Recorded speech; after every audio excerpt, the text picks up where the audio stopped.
గోవిందాయ నమః. కృష్ణం వందే జగద్గురు. భగవద్గీత 4వ అధ్యాయము 24వ శ్లోకం. శ్రోత్రాదీని ఇంద్రియాణ్యన్యే సంయమాగ్నిషు జుహ్వతి శబ్దాదీన్ విషయానన్య ఇంద్రియాగ్నిషు జుహ్వతి. కొందరు యోగులు శ్రోత్రాది ఇంద్రియములను సంయమన రూపాగ్నుల యందు హోమము చేయుదురు. మరికొందరు యోగులు శబ్దాది సమస్త విషయములను ఇంద్రియ రూపాగ్నుల యందు హవనము చేయుదురు. హోమము చేయడం ఏమిటి, హవనము చేయడం ఏమిటి, ఇంద్రియాలు సంయమనము ఏమిటిదంతా? ఇది యోగులు చేస్తారా? ఒకవేళ యోగులు చేస్తారేమో, మా వలన ఏమవుతుంది, మాకెందుకు ఇదంతా? ఇలాంటి సందేహాలు వస్తాయి. తాత్పర్యం మాత్రమే గమనిస్తే దానికి మనం లోతుగా అర్థం తెలుసుకునే ప్రయత్నం చేస్తే చాలా తేలిగ్గా ఉంటుంది. ఇంతకుముందు శ్లోకాలలో మనం చెప్పుకుంటూ వస్తున్నాం, భగవంతుడిని చేరడానికి సాధనా మార్గాలు లేదా ప్రక్రియలు రకరకాలు ఉన్నాయి. అది తెలియని వాళ్ళు ఏమనుకుంటారంటే ఏదో రోజు కాస్తంత పూజ చేసుకోవాలి, ఫోటోనో విగ్రహమో పెట్టుకొని, కుదిరినప్పుడు గుడికి రావాలి, ఇంతే. ఇలా చేయడం వల్ల పుణ్యం వస్తుంది, మనం మొక్కుకుంటే రకరకాల కోరికలు తీరుతాయి. ఇంతవరకే చాలామంది అంటే జనరల్గా తెలుసు. కానీ ఆధ్యాత్మిక సాధన చేసుకుంటూ పోతే వాటి గురించిన విశేషాలు, శాస్త్రాల్లో ఎన్ని రకాల సాధనా ప్రక్రియలు ఉన్నాయి, భగవంతుడిని చేరడానికి కావలసిన సాధన ఏ విధంగా చేయాలి అంటే ప్రాక్టీస్, ఇవన్నీ కూడా తెలుసుకునే ప్రయత్నం చేస్తాం అన్నమాట.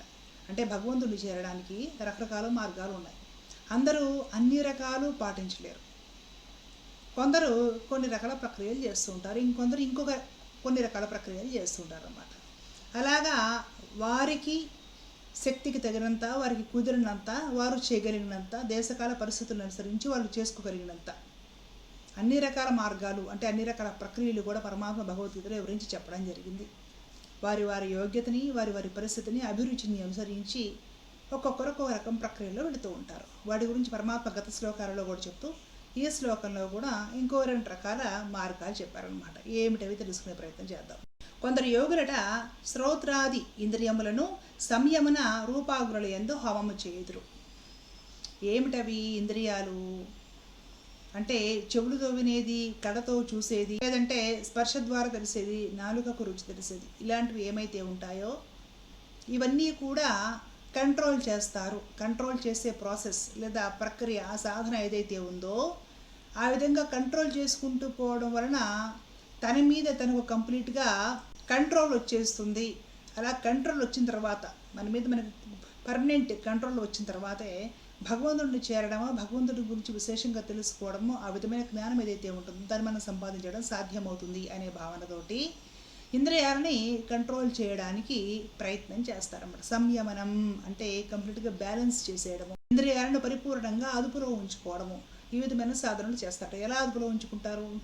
నాలుక ఏమంటుంది, దేశ కాలానుగుణంగా పరిస్థితులను అనుసరించి అది తినాలి, ఇది తినాలి, రుచి చూడాలి అంటుంది. మంచి వేసవి వచ్చిందనుకోండి, కూల్ డ్రింక్ తాగాలనిపిస్తూ ఉంటుంది అన్నమాట. చల్లటి నీళ్ళు, షర్బతులు, కూల్ డ్రింక్స్ అది తాగాలని నాలుక కారాటంగా ఉంటుంది అనమాట.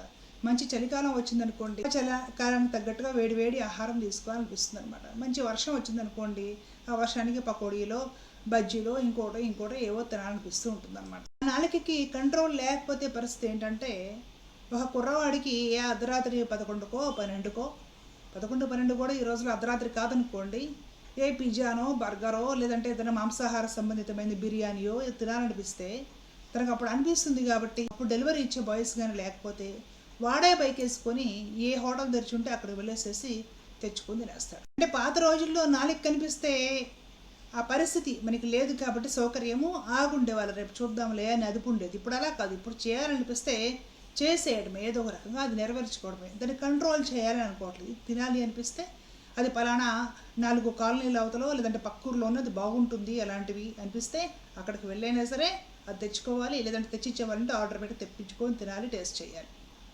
అదుపు చేద్దాము అనే ప్రశ్నే ఈ సౌకర్యాలు వచ్చిన ఈ మోడర్న్ డేస్లో రావట్లేదు. ఇలా అదుపు లేకుండా పోతే కళ్ళతో అది ఏది చూడాలనిపిస్తే సెల్ ఫోన్ ఓపెన్ చేసి చూసేస్తున్నాం.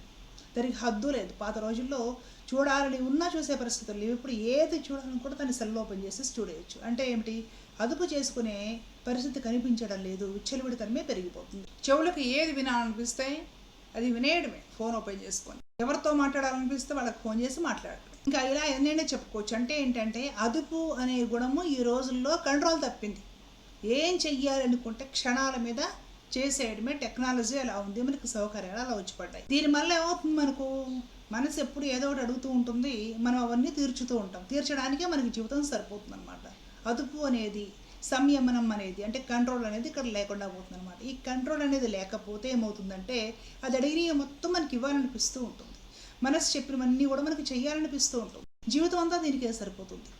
మరి భగవంతుడు కావాలంటే, భగవంతుడి గురించి తెలుసుకోవాలంటే, భగవంతుడిని కొంతసేపు నా మనసులో పెట్టుకోవాలంటే, భగవత్ తత్వపరంగా జ్ఞానం అలవర్చుకోవాలంటే సంయమనం అవసరం. ఈ విషయాలన్నీ అవతలకి వెళ్ళిపోవాలి. కళ్ళతో చూడాలని తహతారాడిది, నోటితో తినాలని నోరు ఊరిపోయేది, చెవులతో వినాలనిపించేవి, తిరగాలనిపించేవి, చేయాలనిపించేవి ఆలోచనలు, ఇవన్నీ కూడా కంప్లీట్గా అదుపు, కాబు, కంట్రోల్ రావాలి.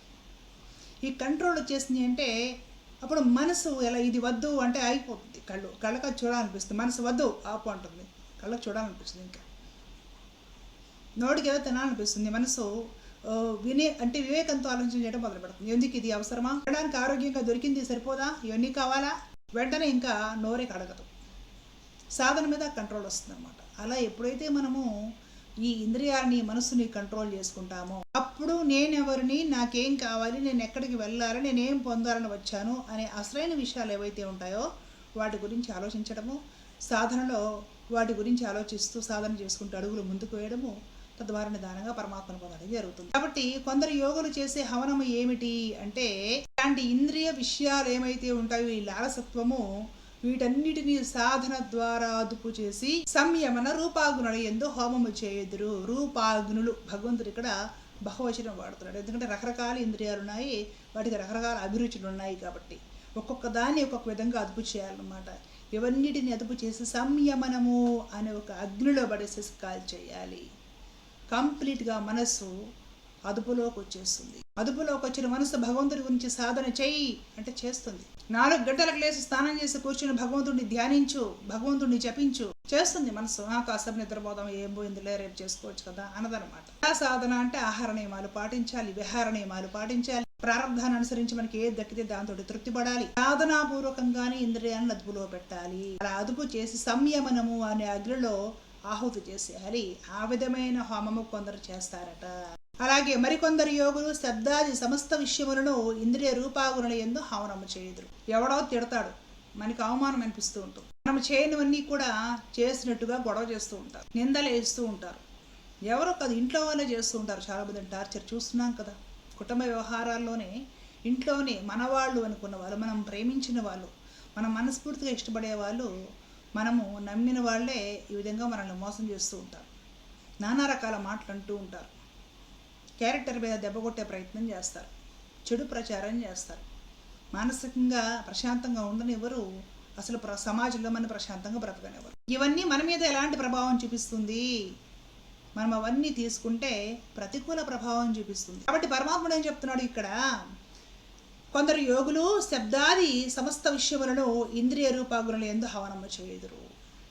ఏమి విన్నా, ఏమి చూసినా చలించరు, మనసులో పెట్టుకోరు, దాని గురించి ఆలోచించరు, విచారించరు. సంయమనము, మానసిక సంయమనం ఏదైతే ఉంటుందో దాన్ని పాటించి దాంట్లోనే అవి విన్నవి చూసినవి రిసీవ్ చేసుకునే మొత్తం వేసి కాల్ చేస్తారు. వాళ్ళు మాత్రం ఏది పట్టించుకోకుండా ప్రశాంతంగా ఉంటారు. ఇది కూడా ఒక విధమైన సాధన. మానవులను పట్టించుకోకూడదని చెప్తాడు పరమాత్మ భగవద్గీతలో. మానవమానములు, సుఖ దుఃఖాలు ఇవన్నీ కూడా ఒకేలా చూడు. ఎలా ఒకేలా చూస్తావు? 100 కోట్లు ఆస్తున్నప్పుడు ఒక రకంగా, ఏమీ లేకుండా గుడిస్లోకి వచ్చినప్పుడు ఒక రకంగా మనిషి ఉండకుండా ఉంటాడా అంటే ఒకే రకంగా ఉండాలి. 100 కోట్లు ప్రాప్తించినప్పుడు భగవద్ అనుగ్రహం వల్ల ఏదో ఇది ప్రారంధాన్ని అనుసరించి దక్కింది అనుకోవాలి. అసలు ఏమీ లేకుండా గుడిస్లో ఉన్నప్పుడు ప్రారంధాన్ని అనుసరించి దక్కింది, ఇదే భగవంతుడి ప్రసాదం అనుకోవాలి. ఇప్పుడు ఏం జరుగుతుందంటే తను బాధపడడు, వచ్చింది ఎందుకు ఈ లోకంలోకి, ఆ పని మాత్రమే చూసుకుంటాడు, ప్రశాంతంగా ఉంటాడు. అలాంటి వారి వల్ల సమాజం ప్రశాంతంగా ఉంటుంది. అలా ఉండగలిగే స్థిరచిత్తం ఎవరికైతే ఉంటుందో వాళ్ళకే సాధకులు, యోగులు అని పేరు. కాబట్టి ఆ విధంగా ఏమి బయట నుంచి వస్తున్నా సరే రిసీవ్ చేసుకోకుండా సంయమనము, బ్యాలెన్స్డ్ మైండ్ అనే దాంట్లో వేసి హోమం చేసేసి వాళ్ళు మాత్రం ప్రశాంతంగా భగవంతుడి మీద దృష్టి పెట్టే వాళ్ళు ఉంటారు. అలాంటి యోగులు ఉంటారు. అదొక మార్గం అని చెప్తున్నాడు పరమాత్మ. అంటే మనం ఏం తెలుసుకోవాలంటే ఇలాంటి సాధనలు ఎన్నైతే ఉన్నాయో ఈ సాధనలన్నీ కూడా ఒక్కొక్కరు ఒక్కొక్క విధంగా సాధన చేసి భగవంతుడిని చేరడానికే పరమ గమ్యంగా సాధనలన్నింటినీ వాడతారు. వాళ్ళకి యోగులని పేరు అని పరమాత్ముడు ఇక్కడ పరమాత్మను చేరడానికి ఉన్న రకరకాల మార్గాల గురించి వివరిస్తూ ఉన్నారు. ధర్మరక్షత రక్షిత. జై శ్రీమన్నారాయణ. కృష్ణార్పణ.